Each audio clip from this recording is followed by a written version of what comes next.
सौंदर्य केवळ डोळ्यात नसतं, ते असतं दागिन्यांमध्येही. सोने, चांदी, हिरे आणि त्यावर तुमचं नाव कोरणारं एक विश्वासाचं नाव म्हणजेच संगमनेर येथील ओम मयूर ज्वेलर्स. पिढ्यानपिढ्यांचा वारसा असलेले दागिने आधुनिक डिझाईन सोबत आता तुमच्या जवळ. लग्नकार्य असो, सण असो वा खास क्षण, ओम मयूर ज्वेलर्स मध्ये मिळेल प्रत्येक प्रसंगासाठी खास दागिने, खास तुमच्यासाठी. ओम मयूर ज्वेलर्स म्हणजे तुमच्या सौंदर्याचा हक्काचा दागिना.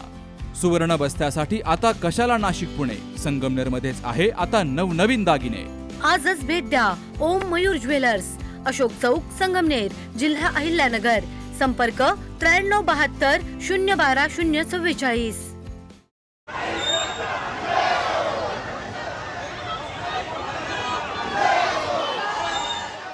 आरक्षणाच्या उपवर्गीकरणासाठी तात्काळ अंमलबजावणी करावी या प्रमुख मागणीसाठी संगमनेर शहरातील डॉक्टर बाबासाहेब आंबेडकर पुतळ्यापासून मातंग बांधवांनी प्रांत कार्यालयावर भव्य मोर्चा काढला. या मोर्चात मंजाबापू साळवे, ज्ञानेश्वर राक्षे, नगरसेविका साक्षी सूर्यवंशी, सपना जाधव, आरती पगारे, संतोष बलसाने, संतोष भडकवाड, रघुनाथ बलसाने, संतोष जगधने, अशोक साळवे, प्रवीण आभाड यांसह मातंग बांधव मोठ्या संख्येनं सामील झाले. मातंग समाजाला अनुसूचित जातीच्या आरक्षणाचा न्याय वाटा मिळवून देण्यासाठी राज्य सरकारनं ठोस पावलं उचलावीत अशी मागणी या आंदोलनकर्त्यांनी केली आहे.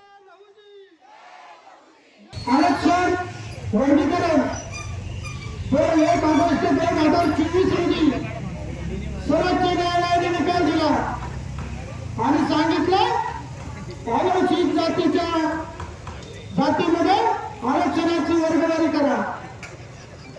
आणि देशातील 7 ते 5 राज्यांमध्ये आरक्षणाची वर्गवारी झाली.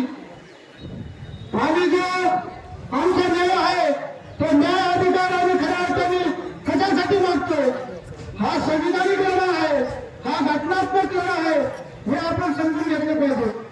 मित्रांनो, आपण जर बघितलं तर न्यायालयाने काय सांगितलं? न्यायालयाने सांगितलं अनुसूचित जातीमध्ये आरक्षण वर्गीकरण करणे गरजेचे आहे. देशातील प्रत्येक राज्याला हा निर्णय घेण्याचा अधिकार दिलेला लक्षात घ्या. आरक्षणाची वर्गवारी झाली तर समानता निर्माण होईल असं कुणाचं मत आहे? असं सर्वोच्च न्यायालयाचं मत आहे. मित्रांनो, आपण जर बघितलं तेलंगणा झालं, आंध्र प्रदेश झालं, कर्नाटक झालं, तामिळनाडू झालं, असं राज्यामध्ये आरक्षणाची वर्गवारी झालेली आहे.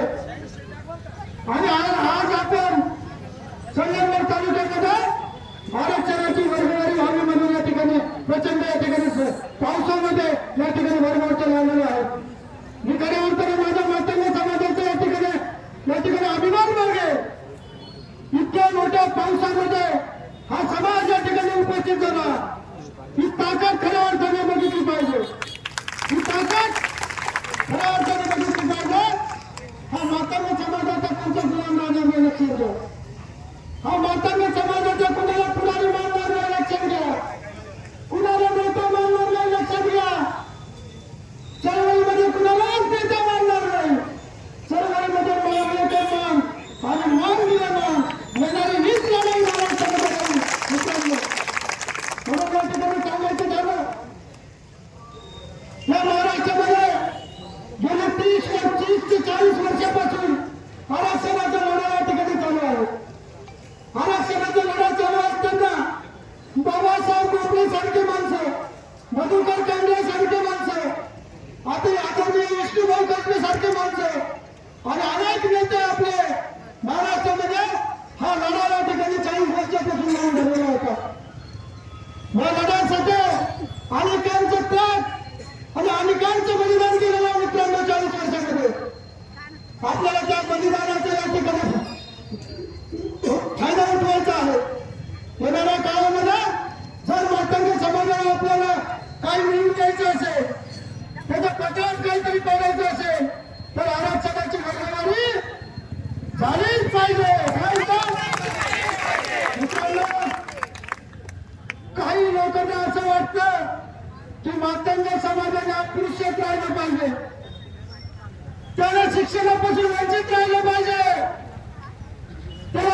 नैतिक अधिकार मिळालेले पाहिजे, त्याला सदैव अंधश्रद्धाच राहिले पाहिजे, त्यांनी सदैव मानवताच राहिले पाहिजे, असा गोड समाज ज्यांना आम्ही आमचे पुढारी म्हणून समजत होतो त्यांचं आहे लक्षात घ्या.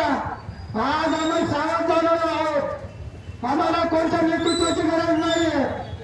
आम्ही मागाचा फाटक्या माणसाला या ठिकाणी साहेब म्हणू, मागाच्या लहान लहान लेकराला आम्ही साहेब म्हणू, त्याला पुढारी म्हणू. येणाऱ्या काळामध्ये आमचा नेता माग आणि मागच राहील हे लक्षात घ्या.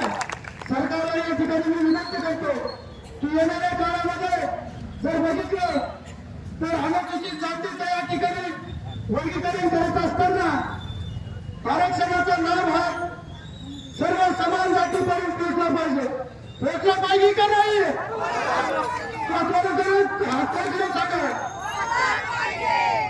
आज आपण मातंग समाजाच्या अपपूर्ण वर्गीकरणाच्या न्याय मागणीसाठी एकत्र आलो आहोत.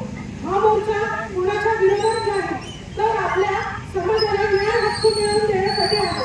भारतीय संविधानाने प्रत्येक नागरिकाला समानतेचा अधिकार दिला आहे, परंतु प्रत्यक्षात अनुसूचित जातीतील सर्व समाजाला विकासाच्या संधी समान प्रमाणात मिळाल्या नाही. अशा अनेक वर्षापासून मातंग समाज शिक्षण, रोजगार, आर्थिक प्रगती आणि सामाजिक प्रतिनिधित्व या क्षेत्रात मागे आहे. त्यामुळे उपलब्ध आरक्षणाला लाभ सर्व घटकांपर्यंत समतोलपणे पोहोचावा ही आमची मागणी आहे. आपण महापुरुषांचे विचार आचरणात आणूया. शिक्षण, संघटन आणि सामाजिक ऐक्य हीच आपली सर्वात मोठी ताकद आहे.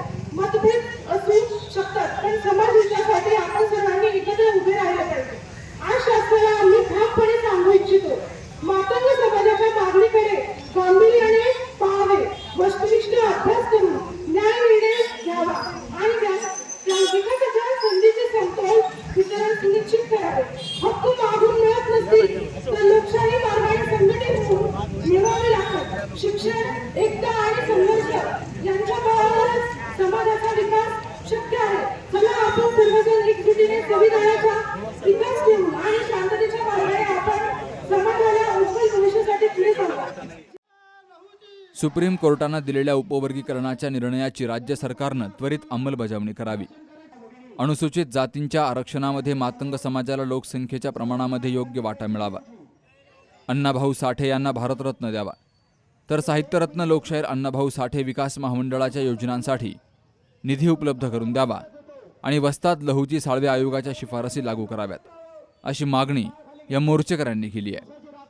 आरक्षणाच्या मुद्द्यावर अनेक वक्त्यांनी या ठिकाणी मार्गदर्शन केलेलं आहे. पण मी तुम्हाला सांगतो की आपल्याला एकदा या जीवनामध्ये संधी आली होती. डॉक्टर बाबासाहेब आंबेडकरांनी आपल्याला आरक्षण दिलं होतं आणि त्या आरक्षणाचा फायदा आपण 60 वर्षापूर्वी घेतला नाही. आणि 60 वर्षापूर्वी जर आपण त्या आरक्षणाच्या पात्रतेमध्ये जर असतो तर आज या ठिकाणी आपल्या कलेक्टर फायदा PSI झाले असते. ही संधी आपण सोडून दिली. त्या संधीबद्दल आपल्याला चर्चा करायची नाही.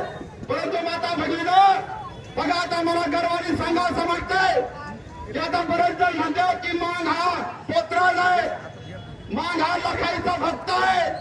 अरे मला गर्व आहे त्या लखाईचा, मला गर्व आहे त्या पोतराजाचा. 60 वर्षापूर्वी आमची गेलेली संधी आम्हाला मिळणार नाही. आमच्या लहान लहान लेकरं खरंच तरी बेघर झालते, बेरोजगार झालते. आता त्यांना कलेक्टर होता येणार नाही. हे मागाचे स्वप्न संपले होते. पण एक दिवस असा उघडला, आई आमची लखाई त्या सुप्रीम कोर्टाच्या जजच्या कानात जाऊन सांगितलं की मागाला आरक्षण दे. आणि दुसऱ्या दिवशी तो जज कोर्टामध्ये आला आणि एका क्षणामध्ये सांगितलं की आरक्षणाचं उपवर्गीकरण करून टाका, मागाला पण आरक्षण द्या. आई राजा तुम्हाला नम्रपणाने सांगतो, आज तुम्ही मोर्चाला राहिलेला आहात. हे रात्रंदिवस ही मंडळी आपलं घरदार, पाऊस, ऊन, वारा सगळं विसरून या ठिकाणी तुमच्या दारात येत होते आणि तुम्हाला सांगत होते की मोर्चाला या. तुम्ही आज मोर्चाला आलेला आहात. आज तुमचा मोर्चामध्ये येऊन तुमचा मोर्चा फेल झालेला नाही. मी तुम्हाला सांगतो, आज तुम्ही मोर्चाला बसलेला तर तुम्ही म्हणताल आता शेजारची आमची आजी, दुसऱ्या आजी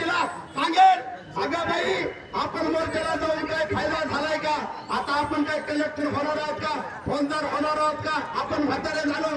पण आजीबाई तुम्हाला सांगतो, तुम्ही जरी आजच्या मोर्चामध्ये आलात आणि कलेक्टर होणार नसाल, फौजदार होणार नसाल, पण तुमचा नातू मात्र कलेक्टर होणार आहे, तुमचा नातू मात्र फौजदार होणार आहे. आणि कलेक्टरची अंतिम ऋण आपल्याला मारायचंय, फौजदारची अंतिम ऋण आपल्याला या ठिकाणी मारायचंय. राज्यांना अनुसूचित जातींमध्ये उपवर्गीकरण करण्याचा ऐतिहासिक अधिकार सर्वोच्च न्यायालयानं 1 ऑगस्ट 2024 रोजी दिलाय.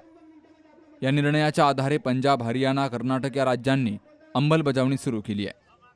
तर महाराष्ट्रात देखील तातडीनं ती लागू करावी अशी मागणी मातंग बांधवांनी केली आहे. जोपर्यंत आरक्षणाचं उपवर्गीकरण अधिकृतपणे लागू होत नाही तोपर्यंत अनुसूचित जाती प्रवर्गासाठी कोणतीही नवीन शासकीय नोकर भरती करू नये असा पवित्रा मातंग समाजाच्या संघटनांनी घेतलाय.